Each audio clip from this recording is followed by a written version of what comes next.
As the economy continues to tighten, it's even more important to understand what you're getting for your dollar, especially when it comes to health care. Our next guest wants Americans to buy health insurance rather than have it sold to them. Philip Micali is the founder and CEO of bwell-informed LLC, helps consumers make those right choices.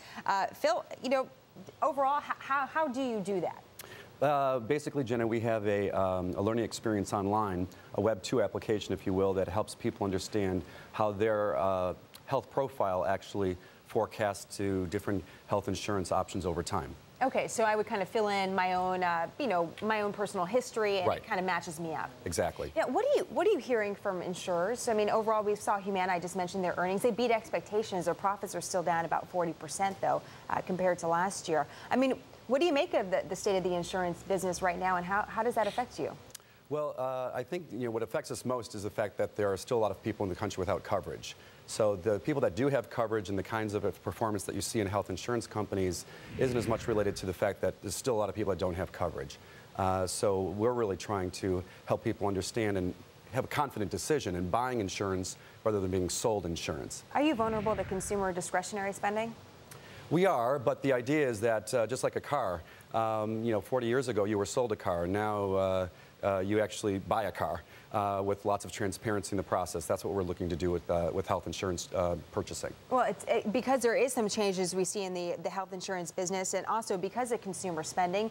I at one time didn't have insurance through my job, and quite frankly, I couldn't afford it outside of it. So it was hard to figure that into my budget. If I could cut things out, I mean, that's how I think about consumer discretionary spending here. It looks like you could be vulnerable on two sides as Americans try to figure out, what's going to happen with their insurance and maybe see that landscape of companies change. That's a good point. I think it is discretionary, certainly, but the reality is everyone should have insurance. Right, absolutely. Absolutely. So hopefully this political process will get us through that.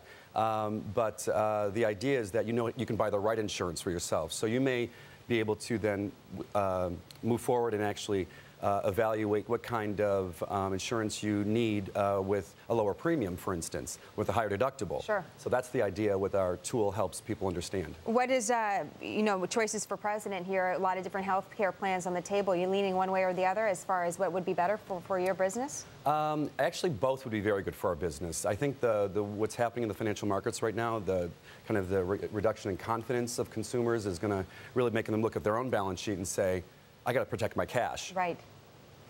So in any case, I think whether it's Obama or McCain, there's still going to be a lot of activity in the health insurance market, and we see it from some of the performance of the health insurance companies. Going to the doctors doesn't go away no matter the economy, doesn't it, Phil? That's right. Phil Micali, keep us updated. It sounds like you got a good business going for yourself.